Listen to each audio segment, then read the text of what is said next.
Thank you EA for letting me play the new season early. I got my hands on the new season and decided to look at loads of the cool new features, and there's some awesome stuff in this update. Starting off, if you own a prestige skin, the way you select the skins is different. Instead of the weird menu where you press this side arrow button which is so unintuitive, it's now a drop down box where you can select which tier of the skin you want. It's a lot less clutter, and Respawn changed this because they reworked the skin bios to give more context about the skins. Now simply by hovering over and selecting a skin, you can see if it was from an event, a battle pass, or it's one of the core pack items. You can also see if this skin has a special finisher, or if it has a select intro tied to it. And Respawn have expanded upon select animations a lot because there's this new tab at the top called animations, which allows you to apply select animations to the legends on a whole, rather than select animations being attached to skins. So now I can give Watson this Nessie select animation while she's wearing a Nessie skin. I can also apply this new Loba select animation that came with this skin to Loba on a whole so every skin uses it, which is pretty cool.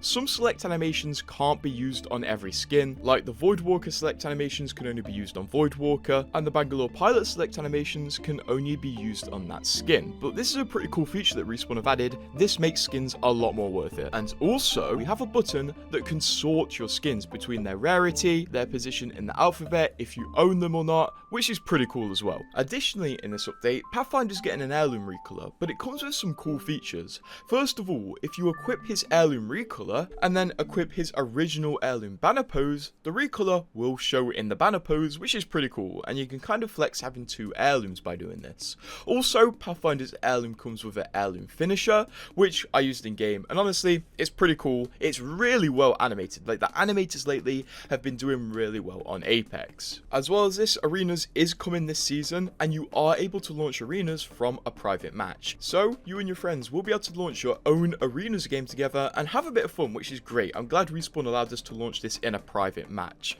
Here's something really cool about skins though. You may notice when using Sparrow's abilities, they come out of his arms, which made me question if changing his skin will change the colour of his ability. And as I'm sure you're happy to hear, it does. This is Sparrow using his default skin with his abilities, and then this is him using one of his legendary skins of his abilities, which is really cool. Additionally, with Sparrow's passive, you can actually triple jump in two ways. First of all, if you jump off a wall using his wall boost and then double jump, you can gain way more height than you'll normally be able to. I mean, the movement tech potential with the Sparrow passive is insane. Just look at what I do here. But also, a lot of you have been wondering if you can use the Octane jump pad to triple jump with Sparrow, and you can't really. You can only use the Octane jump and then Sparrow will refuse to use his double jump. But if you touch a wall after your Octane double jump, you can then use Sparrow's double jump. So you can triple jump, you just have to hit a wall after the Octane jump. And if you don't understand, Octane jump pad, Octane jump,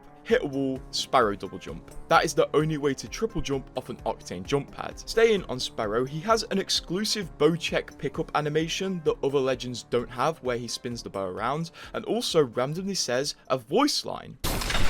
Incredible. I get to keep this after the game, no?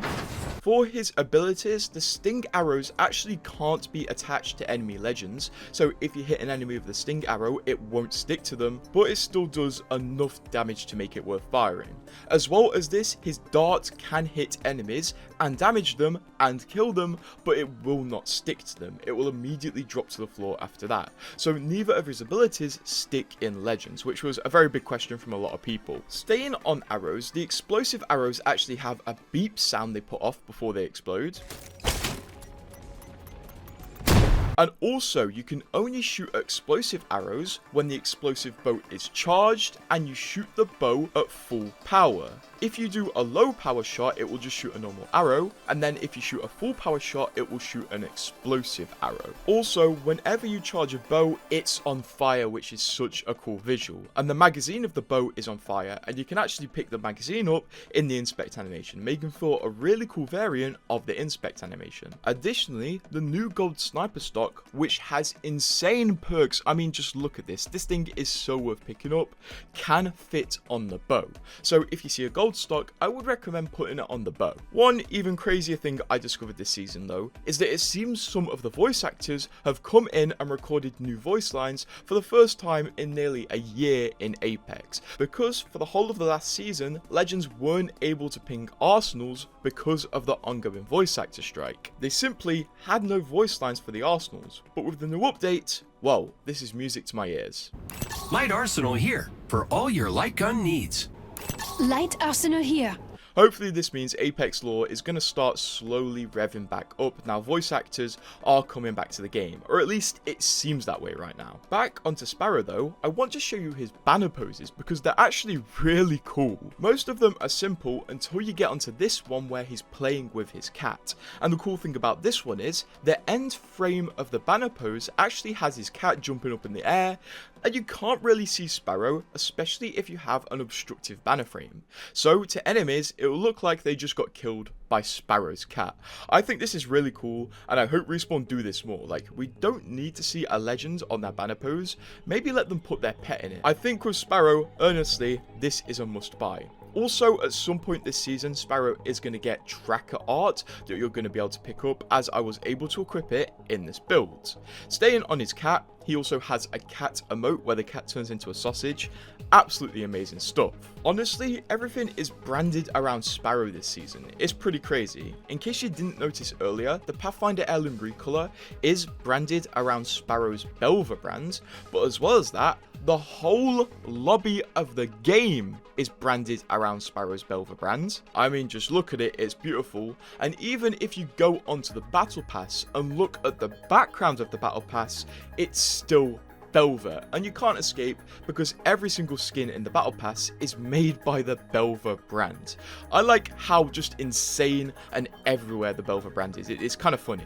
Also, look at the battle pass badge. I mean, this just looks ridiculous, but I'll tell you what, I absolutely love it. And honestly, within the battle pass, the music pack being sold in it is absolutely amazing. In fact, it's playing in the background right now.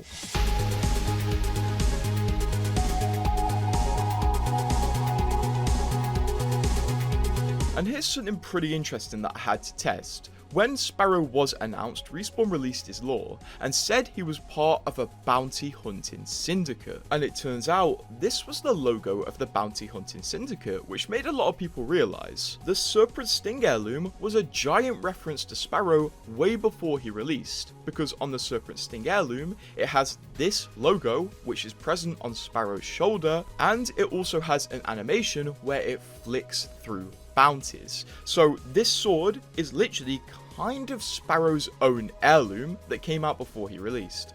So obviously I had to check it out and see if he had special animations with it or special voice lines, and I couldn't find anything, even in the animation where he was scrolling through the bounties that are available, which kind of sucks, but maybe I didn't look thoroughly enough because some of these secret animations take weeks to find. One thing that shouldn't take you weeks to find though is that the double jump maintains momentum.